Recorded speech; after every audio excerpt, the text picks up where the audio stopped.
Blazing Saddles was recently re-released in theaters. A lot of movies are getting this treatment these days. Batman, all the Batman films are coming back to theaters this month to celebrate the anniversary of Batman. Blazing Saddles is here, and guess what? I am told there is no trigger warning in the beginning. Leonard Maltin is a little setting up the context of it, but this movie, when I was a kid, was legendary. First, it was R-rated. I had to sneak in with a friend. I had this one friend on my block who was very tall, who could get us into R-rated movies.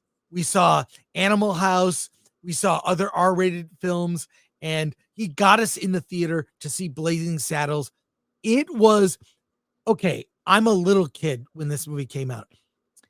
The around the campfire scene with the beans, fart jokes, legendary. And let me just say this.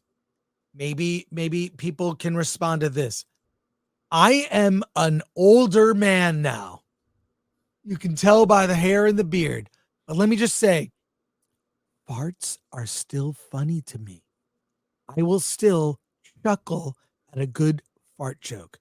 And the fact that the young version of me laughed and the older version of me laughs, this movie, the fact that it's now revered as a classic is incredible.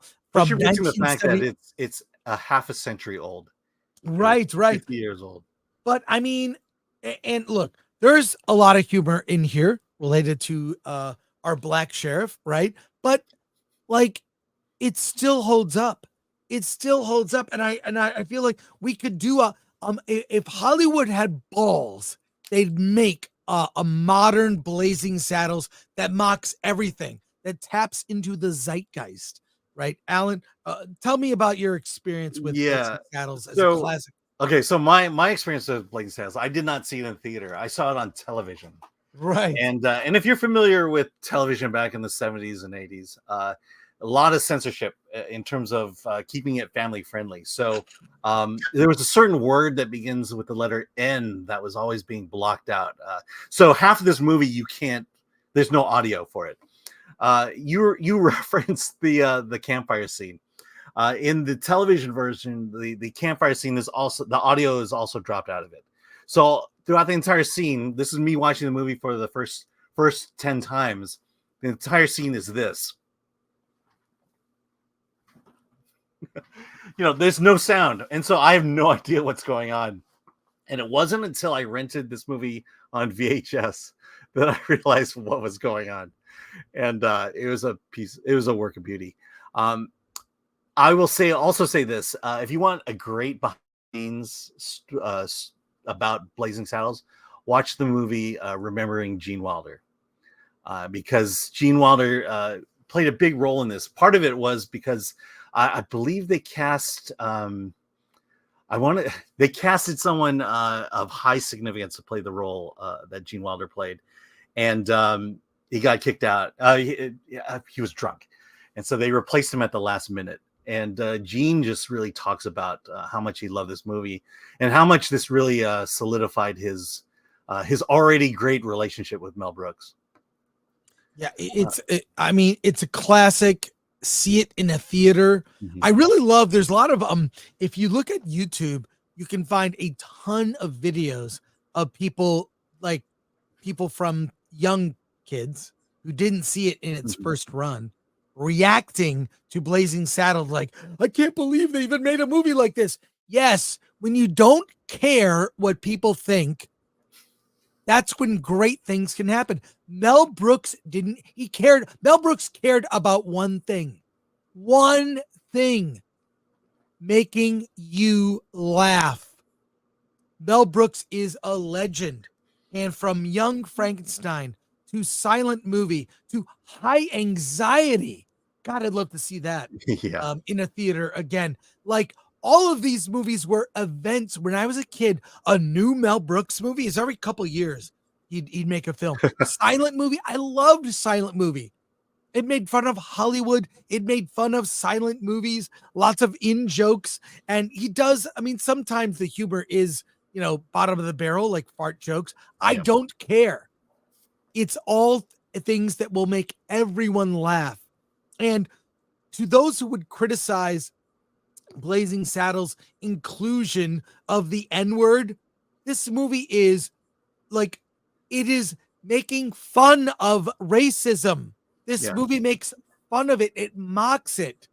Yeah, it did. This movie did more to unify us, the races, than anything ever done in the last 10 years. Also realize that, this movie took place and was made in 1974. We are coming off of the Civil Rights Act. We are coming off of the assassinations of JFK, of Martin Luther King.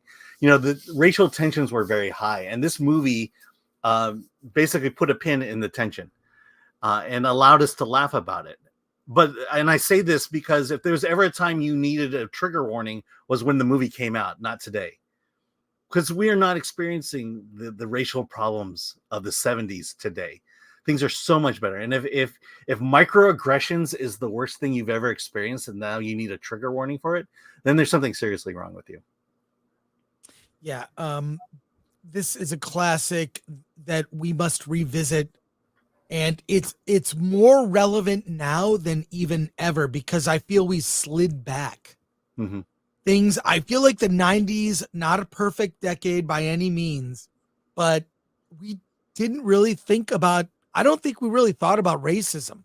I had friends of all types, Yeah. and nobody seemed to care.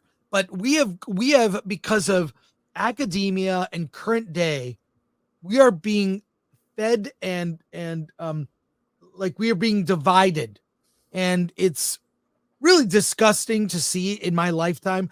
I always thought things always get better. They get better. They get better. We're sliding back.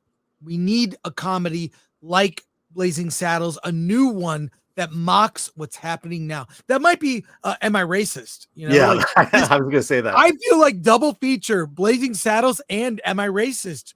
Go for it. Yeah, I mean, that was it. Am I Racist just points out the hypocrisy of the race grifting movement. And this did the same thing. This one pulled out the hypocrisy of racism at that time, of the 60s and 70s. Yeah, and God, so see this film, whether you get it on VOD or whatever, just see it, or in a theater if you can find a screening. But we need more of this.